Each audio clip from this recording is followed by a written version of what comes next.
Hai semuanya, balik lagi bareng gua. Nah teman-teman, di video kali ini gua bakalan ngasih tahu kalian salah satu laptop yang memang laptop ini tuh udah keluaran lama, alias beberapa tahun yang lalu. Tapi jangan salah, laptop ini sendiri masih banyak yang nyari sampai sekarang. Yap, laptop Lenovo IdeaPad V145. Buat lu semua yang lagi nyari laptop murah buat kuliah, entah itu buat usaha kecil-kecilan dari rumah, kalian harus simak baik-baik video ini karena laptop ini sendiri punya banyak varian yang underrated tapi banyak potensinya. Oke, kalau misalkan kalian penasaran tanpa berlama-lama lagi, mendingan kita langsung aja yuk ke pembahasannya. Rimas Laptop, solusi laptop kamu.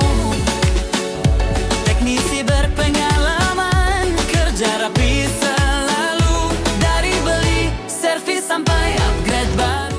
Oke, sekarang kita ngebahas ke bagian tampilannya dulu. Jadi, si laptop Lenovo IdeaPad ini sendiri punya looks yang enggak lebay-lebay amat dan juga enggak fancy. Dia kelihatan simple, elegan, dan punya warna yang lumayan cukup keren, yaitu warna abu-abu gelap. Nggak ada LED RGB, nggak ada aksen gaming, dan itu justru jadi poin plus bagi gua.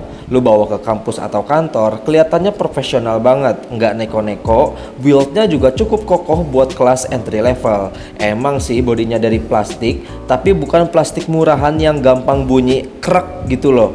Underrated alert-nya, palm rest-nya cukup nyaman dan posisi keyboardnya tuh ergonomis, enak buat ngetik lama-lama. Dan sekarang kita loncat ke bagian layar teman-teman. Layarnya itu cukup tebal, sekitar 15,6 inci. Dia udah full HD dan juga ada beberapa varian yang HD aja. Tapi panelnya itu TN ya, jadi nggak sebaik panel IPS. Tapi di bagian brightness surprisingly cukup kalau lo kerja indoor, bahkan di cafe yang agak terang masih kelihatan jelas. Color akurasinya memang nggak buat editing profesional, tapi buat tonton Netflix, kerja dokumen atau browsing mah oke banget. Dan fakta underrated-nya, bezelnya itu tipis di samping. Jadi walaupun ini laptop budget, nggak kelihatan jadul-jadul amat. Terus sekarang kita ngebahas ke bagian performanya. Jadi si Lenovo IdeaPad V145 ini tuh punya beberapa performa yang macam-macam, tergantung kalian pilih yang mana. Contohnya ada prosesor AMD A6, ada AMD A7, ada AMD 9, dan ada juga yang pakai Ryzen 3 kalau lu nemu versi Reborn-nya. Untuk versi yang gua pegang ini, dia pakai AMD A6 9425, RAM 4GB dan storage 1TB HDD. Gua upgrade ke SSD biar kencang dan itu gua rekomendasiin banget ke kalian semua. Dan underrated poinnya, prosesor AMD lawas ini tuh masih punya integrated Radeon grafik. Ya walaupun nggak sekuat Vega, tapi cukup buat lu main game ringan kayak Dota 2, CSGO atau PES 2017. Intinya buat kerjaan kantoran jalan, buat kerjaan sampingan di rumah jalan. Apalagi kalau kalian masih mahasiswa yang ngebutuhin laptop yang cuman buat ngetik-ngetik atau Zoom meeting doang. Dan sekarang kita ngebahas ke bagian paling underrated di laptop ini, yaitu di keyboard dan juga touchpad-nya. Kenapa? Karena dia ini punya keyboard yang travel key-nya dalam, feedback-nya juga clicky, dan ada numpad. Buat lu yang kerja di Excel atau akuntansi, ini surganya. Touchpad-nya juga cukup responsif, nggak bisa bandingin sama laptop 10 jutaan ya. Tapi untuk kelasnya udah oke banget. Gestur 2 jari, scroll, klik kanan, semua jalan mulus. Terus ke bagian portnya cukup lengkap buat ukuran laptop low budget. Lu dapat 2 kali USB 3, 1 kali USB 2, HDMI, audio combo jack, LAN port dan juga card reader.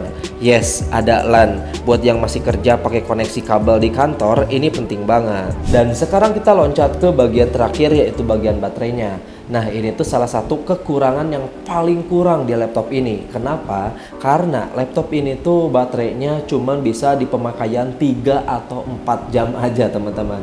Jadi kalian harus siap bawa chargeran kemana-mana. Apalagi kalau kalian sering ngerjain kerjaan di luar kantor, entah itu di cafe atau sambil nongkrong. Tapi yang menjadi nilai plusnya adalah dia ini pas lagi nge-charger cepet banget. Kalian cuman colokin chargeran sekitar 1 jam, dia udah 80%. Dan untuk harganya sendiri tergantung pembeliannya di mana. Dia ini dijual dari harga 2 juta sampai 5 juta. Dan gue saranin kalian beli di Rimas Laptop karena di sana mereka ngejual di harga cuman 2,8 jutaan aja teman-teman. Dan menurut gue pribadi cukup worth it karena dengan spesifikasi yang diberikan kalian udah dapat laptop yang seperti ini.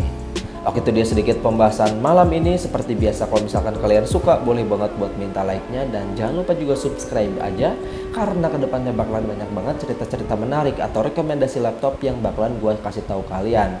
So, sekian dari gue, see you next time.